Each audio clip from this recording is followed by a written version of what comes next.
Hey everyone, Mick back again, this time with another episode of Vinyl Manor Fest. And this one's quite a long one because I've been overseas and had access to some of the best record stores in the world.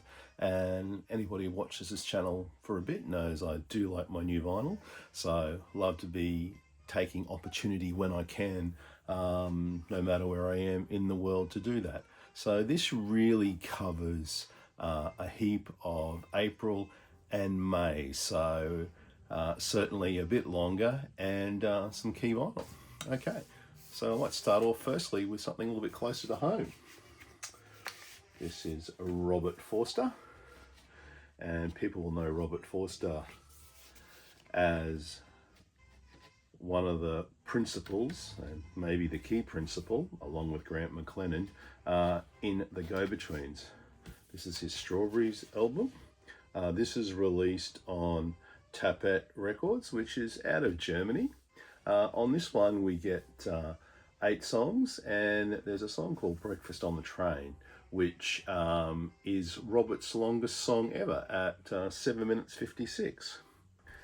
It chronicles the love affair between some people in Edinburgh while people away from on a rugby trip.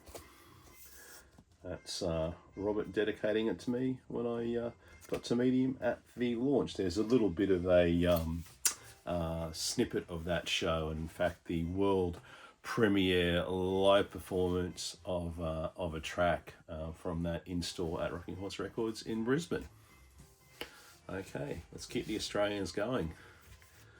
One of my all-time favourite artists is Kim Salmon. And here he is with Masami Kawaguchi, who's also on guitar. Kim Salmon's on guitar, so Kim Salmon's from The Scientist. And this is their album, Blossoming. Some wonderful, I guess that looks like cherry blossoms there, doesn't it? It was mixed and mastered by Naki Ishikura at Tokyo, at Oto Lab in Tokyo, and the cover art's by Kim. Nice vinyl as well. Nice, I guess, marble purple vinyl there, and some more of the flowers. This one's a bit more freeform than anything we're used to by Kim, and quite frankly, I love it. Recorded in Melbourne in August 2024, and this is on the Kusimun Records label, so lots of Japanese influence there. Keeping on with Kim Salmon is him in his smoked salmon guise.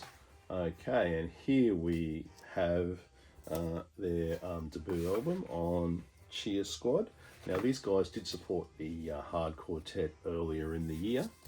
And let's see who we got here. We've got Miles Mumford, people know Miles, Jeff Hooker, Demi Diro, Douglas Galbraith, and Claire Birchall.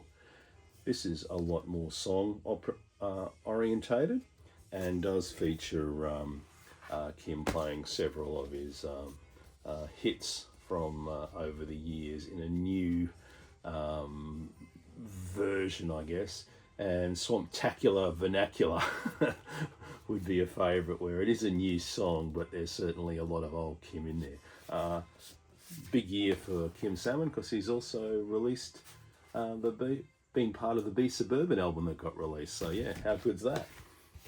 Okay, this album's getting a lot of praise around the place, and so it should. Grinding Eyes, Out of Focus. This one's on Poison City Records. This, I would say, is somewhere between Shoegaze Psych and the Stooges. Yeah, that good and that unpredictable. Got some inner sleeve action there, and where it's a bit of a blur, but still we do get a pictured inner sleeve, and I do appreciate that. And how's that for a surprise? Green vinyl, and quite an interesting label there too, with the musical notation point there. Johnny Crotchet, is it? No, it's not Johnny Crotchet. But anyway, so Grinding Eyes, Grinding Eyes, definitely one of the good things that come out of Australia this year. And sticking with the Australian theme, we have Ariel Calmer and Acetone. So Ariel Calmer actually resides in Byron Bay. This is minimalist, I guess, compositional electronics, and it's on the Good Morning Tapes label. So lucky to have Ariel in the country, and actually not too far away from me here, so I'll need to make the effort to go and see what's happening with the live show there. So very interesting indeed. Okay, let's step things up a bit, and this time now we have Shack. Okay, so we've just gone overseas, we've just moved to London, and what we have here is we have Shack, which features Michael Head, who a lot of people know from the Pale Fountains, the UK 80s band. Now this is a reissue of his 1999 album from his out for that time called Shack. Good to have it on vinyl, and certainly it would fall in the indie rock area of genre on London Records, and this did come out late 2024, but only made it to me in 2025, so certainly eligible for the video. Like a lot of people, I guess things don't actually make Australia often until they're well and truly maybe a couple of months past their release date, so sometimes those years do blur. Anyway, keeping on with that theme, we have the Rose City Band, who also play a version, I guess, of indie rock, but this one certainly got the old country vibe to it. This one's on Thrill Jockey, and I will say this album is the one that's made me the happiest of the year. So what I've really enjoyed about the Rose City Band is that you put this album on and it just makes you feel good. And you can't say that for a lot of Americana alt country albums, because often they do sound a little bit down. Okay, this one's been championed all over the VC, and to be fair, it took me a little while to get my head around this album and how it fell into my view of the Waterboys. Yeah, so I see the Waterboys as a Irish band of sorts, and this has sort of got them verging into folk Americana territory, and it's wonderfully well done. It's certainly a good overview of Dennis Hopper's life, and I'm not a Dennis Hopper expert, but certainly I did watch the Wikipedia, or read the Wikipedia overview of his life, and can see where a lot of these instances were taken from. You have inners with lyrics, clear vinyl on a Sun Record Company label. And the key thing with this also is this actually comes accompanied by a promotional video where you see Mike Scott talking through this album in the US context. That actually is what got me over the line to buy this. I was struggling to work out, yes, is this for me or not? But anyway, it got me there. Waterboys, I bought my first album of theirs, I must have been when I was in my teens, and it was This Is the Sea. I had it on cassette. I absolutely thrashed it. Loved Whole of the Moon, but loved the rest of their album. Then after that, they went a little bit less progressive. They went to Fisherman's Blues, and I like Fisherman's Blues, but certainly on that folk sphere. But what I do like about Fisherman's Blues is that they have released an expanded box set of it. It's on CD, and I think I'm going to get it. Yeah, I think it's got that breadth that I might not have understood as a teen. Okay, keep going with the new releases. Okay, here we have Click a Tad, Ekatawa, The Trials and Tribulations of.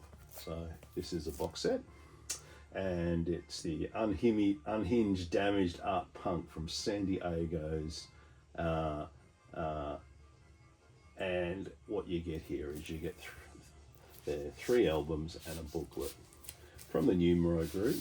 And if you know Numero, they always do things fantastic. Album 1, album 2, album 3, and I think that's the first time this one's been actually released on vinyl. You also get a fantastic booklet to bring you up to date with their story. So I do like a box set, but there's not many good ones. So this is I think it's my second one of the year. It's a reissue one, but certainly plenty for everyone to dive into.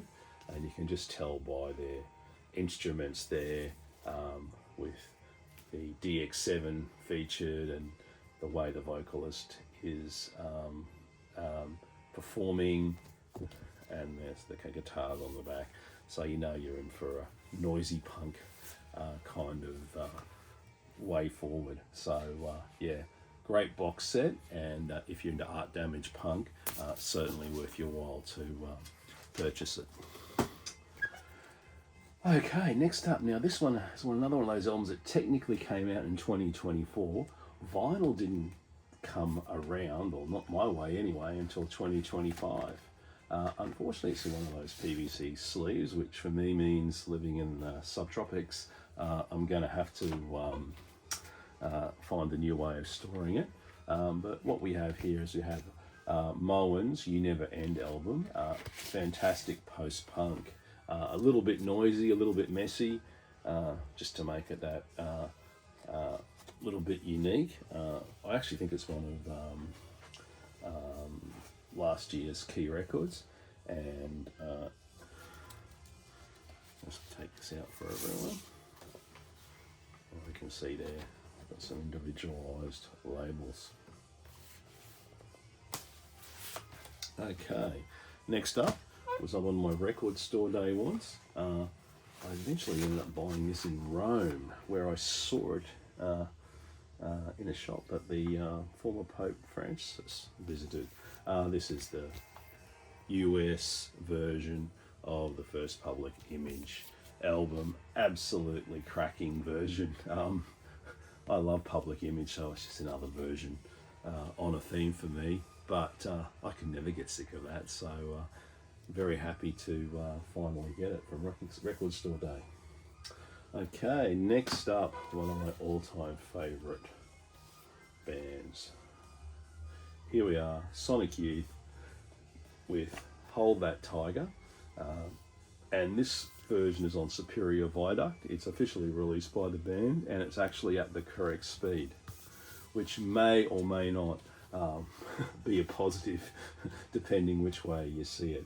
I just want to talk about the front cover there, which isn't Sonic Youth. It actually has Julia from Pussy Galore on the front there. Nice inner to tell you the story of the release, and nice thick jacket, so definitely worth your while exploring. Okay, next up we have the band Hot Wax. I see these guys as part of the movement with Lambrini Girls and Wet Legs to just really good girl punk. You get in with this one, which is always nice. You get the orange vinyl as well. Now, what that does with the orange vinyl is, you see this is the limited Rough Trade version, bought from Rough Trade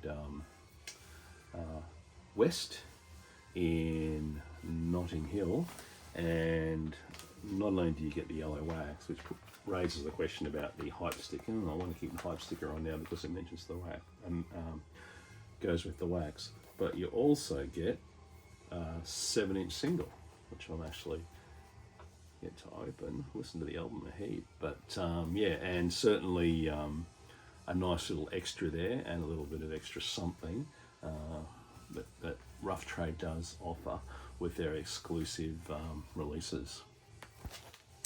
Okay, let's keep going here. And we're still going with a bit of Record Store Day.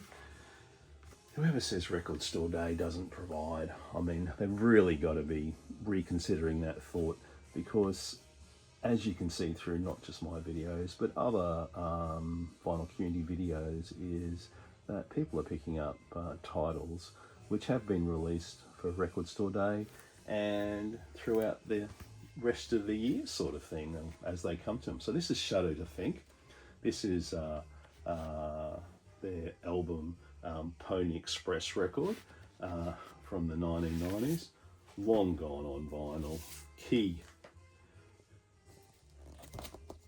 US punk, post-punk, post-hardcore probably is the best description band. And of course it's on clear vinyl there. What a package.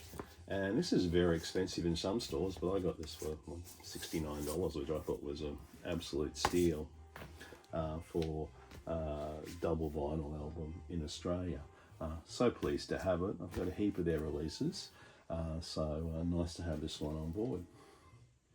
Okay, one of my records of the year last year in the experimental genre was Echo Ishibashi, and this time it's a song-based album that she's released, which is on the label there. And when I bought this, which I think was at Souffle Continue in Paris, the gentleman serving was keen to point out to me this is definitely her song stuff.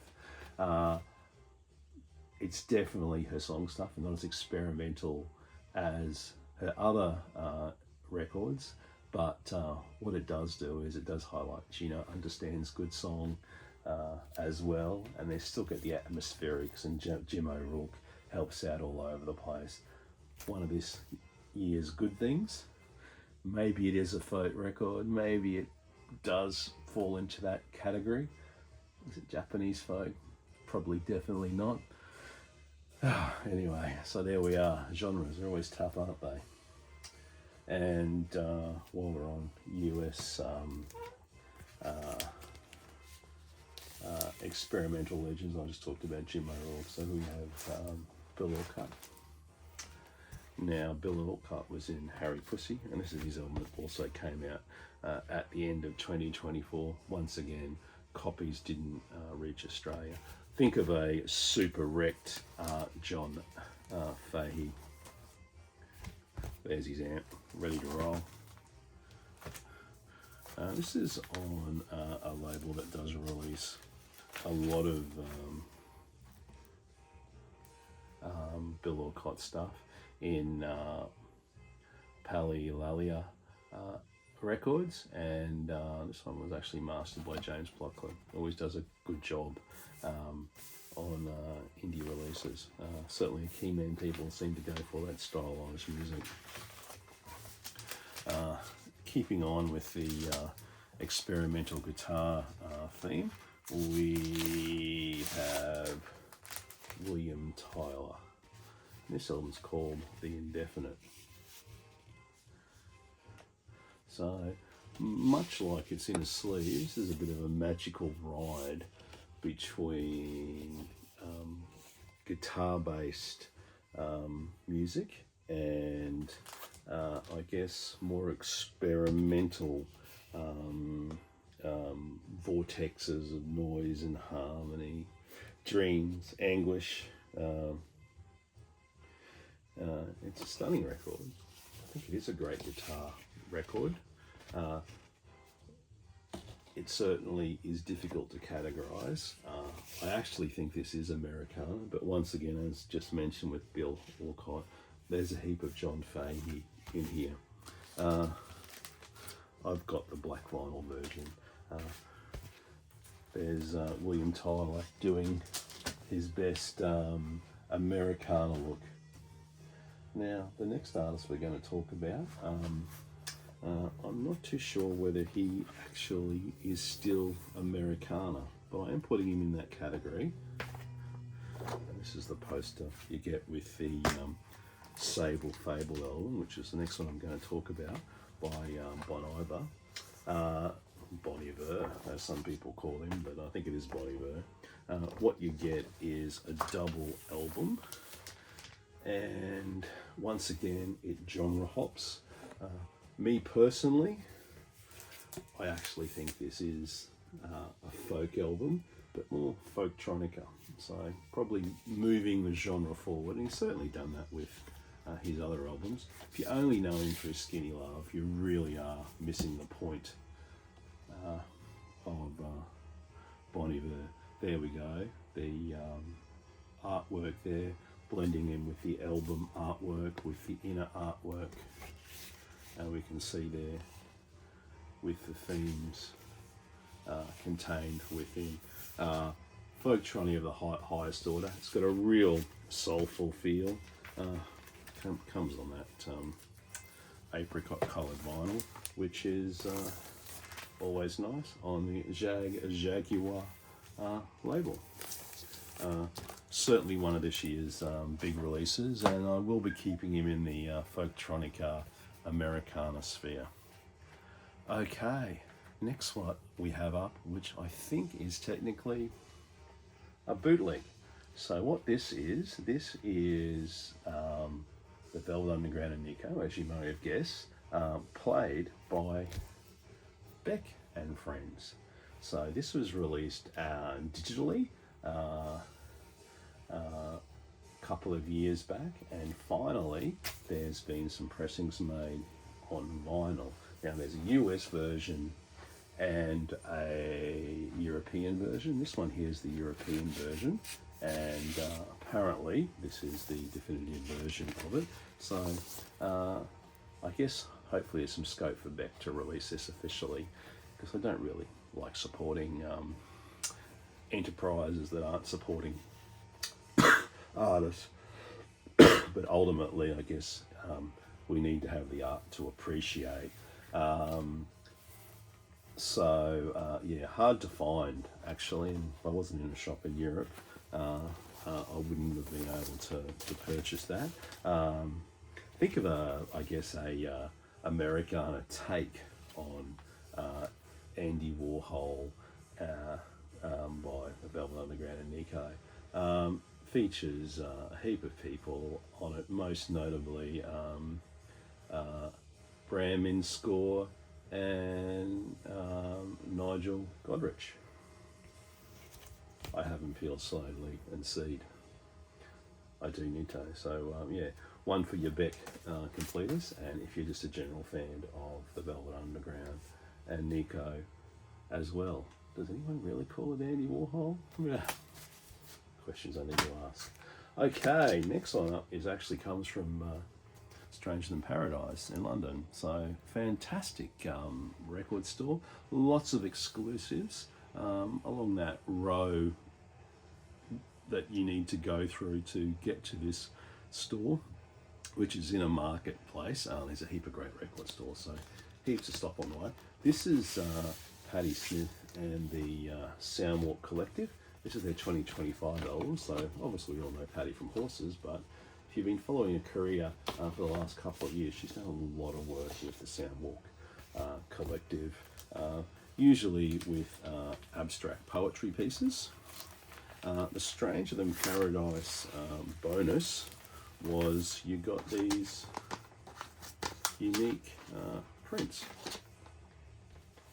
So I don't know if they were a Stranger Than Paradise bonus or just a bonus that came with this album, but certainly good to go to a shop that has all these little knickknacks that certainly add to the vinyl experience. These are printed on thick cardstock that's got quite a textured edge to it, so nice to have that and experience what some of these I guess people in big cities probably just see as that's how vinyl works for me, especially if I go and buy it nice and early.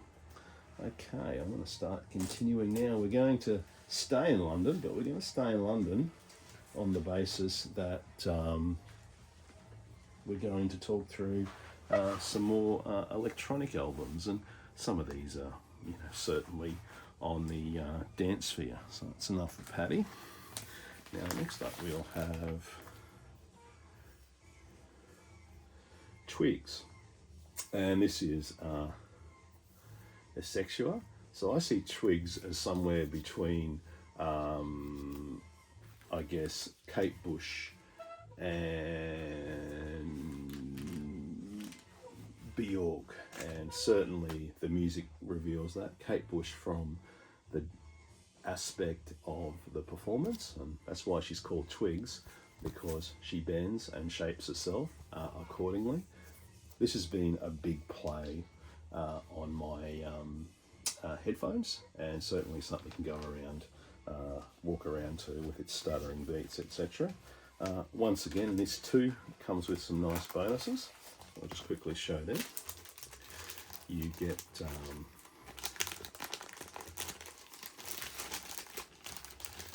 some nice cards and a nice stencil there as well. So yeah, you're sexier from FKA Twigs. Love walking around to this. And I think my genre of the year so far is starting to become a lot more sort of garage orientated pop. Okay, let's move over to Japan now.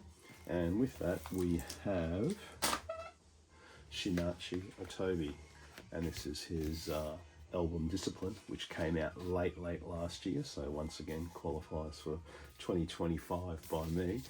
Double album, dub techno.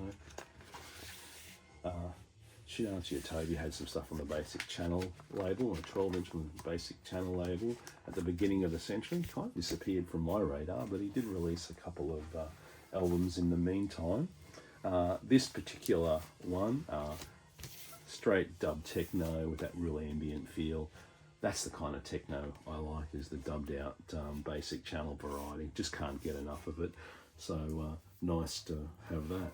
Speaking of dubbed out techno, this one was purchased from Phonica in London, and this is Pa Hammer. How's that? And the album's called Generation Drive. Something unique is, well, not unique, but it's a triple album. How good's that, hey? That's the inside of it. And there you go. There's a side F.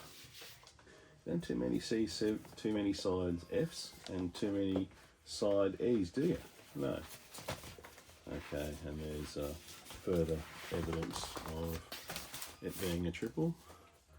There's AB. And there's C and D.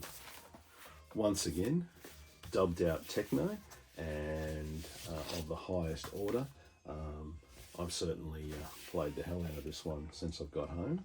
I've even pulled out my older turntable. That is a Technics knockoff, so I can play around with the speed a bit. Okay, up next, another headphone fave. This time we have Marie Davidson, City of Clowns. Now, this reminds me a lot of the Kitten and the Hacker type music. Once again, on the white vinyl, which always seems to be very popular. As I said, I'm sort of getting into female funky techno with progressive dance beats, and last year it was a chamber pop that sort of popped into my world. But anyway, Marie Davidson certainly this year with this album that certainly meets the art aspect that I enjoy, but also is funky enough to walk and enjoy yourself too in the broader sphere.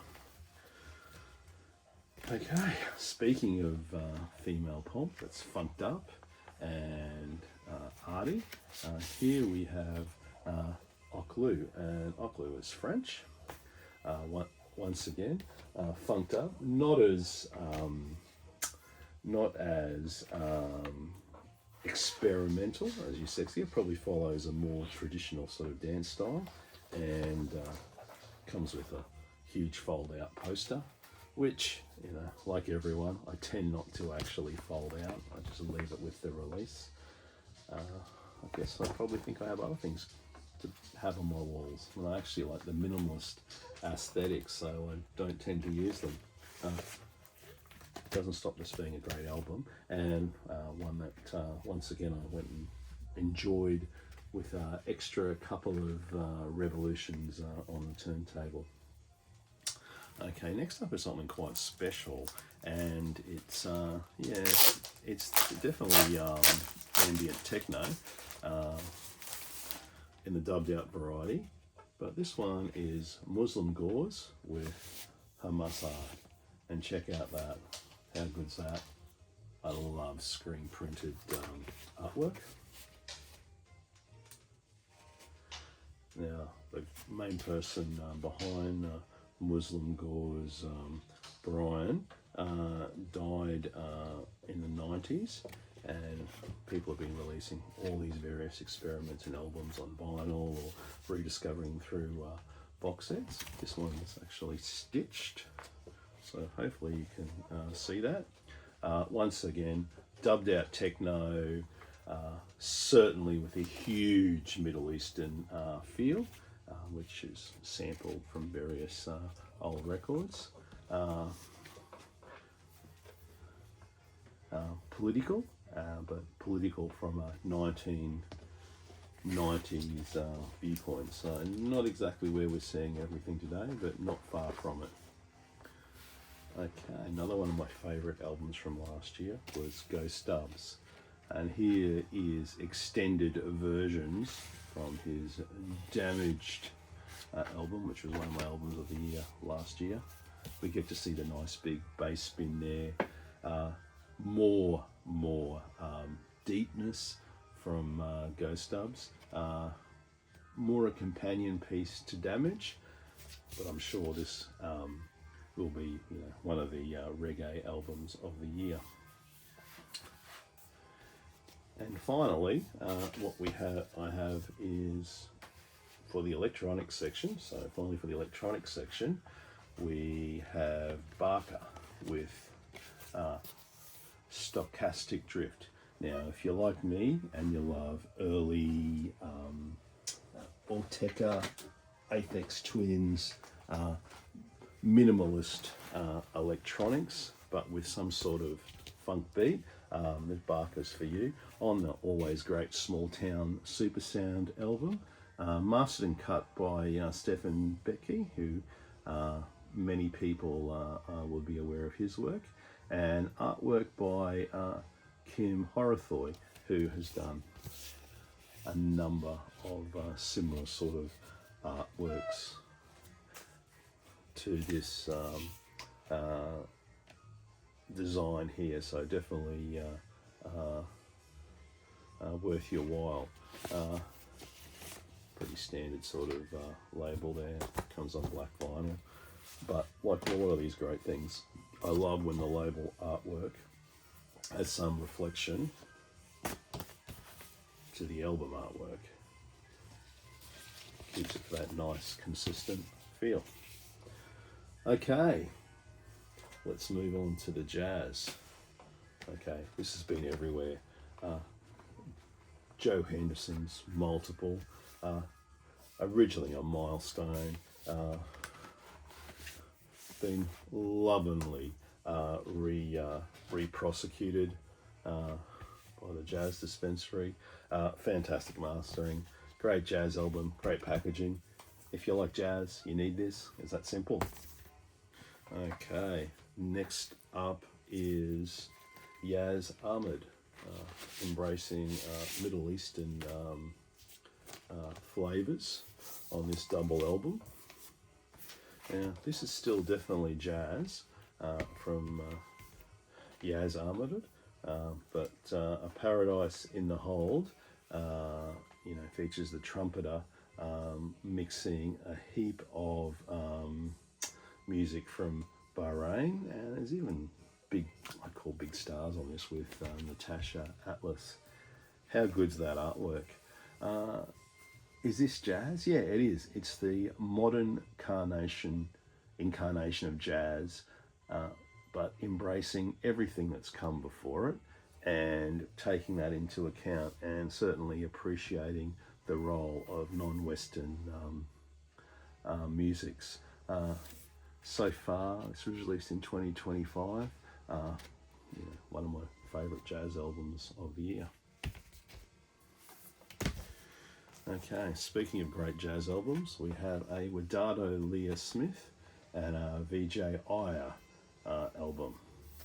So it is a duo with Wadada on trumpet and Vijay Iyer doing piano, Fender, so the keys with electronics on ECM. So you know it's going to be great. Can't go past either of these artists. I think both of these people were in my albums of the year last year. It's free, it's out, but not too out. But another great jazz album of 2025. Okay, keeping up the jazz here. Now here we connect the drummer from the Ruins and Zoo, the bassoon and bassist. It's called Ruin Zoo, rather imaginally, but I love it. Jazz is dead live. Yeah, I get it. That's an Obi there. I've just left the cover on for ease because I've been playing it a lot. Once it sort of ends up getting put into the collection a bit more proper, it will be removed from its sleeve. There we go. That's the Ruins drummer doing some antics, and that's the band together. It's out, it's free jazz. It's really out and really free. Certainly one of those albums you need to have in your collection. Future classic, probably not, but once these sell out in 10 years' time, they'll be worth a mint, just because of mainly the fact there's a Ruins member on it. I do love this album though, because it delivers on all the promise you could have imagined with Machine Gun, but updates it to the 21st century context. Okay, now for some big ones. Yeah, this is part of the Strata East reissue series. And this is Charles Rouse with 2 as 1. Fantastic Stoughton jacket. Fantastic packaging. All the details are there from the original master tapes. Wonderfully reissued, wonderfully repressed, wonderfully mastered. This album, 2 as 1, is actually quite a funky album. So if you like your funk into your jazz, which I definitely do, this is one to get. There's a couple of other in these series. There's a Charles Tolliver Live at Slugs Volume 1 and 2. It's definitely on my list to get, and the Stanley Cowell album as well. I don't have either, so that makes it easier to choose. I do have a lot of jazz albums. There is a Pharoah Sanders album on the Strata East reissue process, but I already have a version of that, so I think I'll be able to save the money on that. But given the quality of these pressings, I might have to take the jump on the basis that could be the most definitive version and sell the version I have. Okay, I kind of think this series has sort of got a little bit lost in that everyone's taken the Blue Note Tone Poet series for granted. So here we have Gretchen Moncure III's Some Other Stuff. And yeah, it's all the standard Tone Poet production, extra photos, Stoughton jackets. How could you go wrong? Man, I love this series. You can see I've got a heap of them here.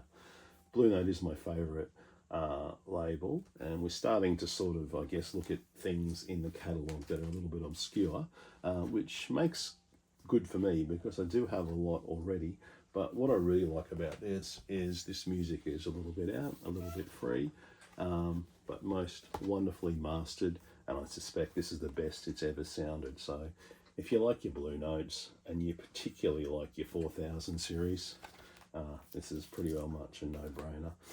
So far, my jazz reissue of the year. Okay, next up, Purple Trap, live at the Stone. So we have Keiji Haino on guitar, Bill Laswell on bass, and Rashid Ali on drums.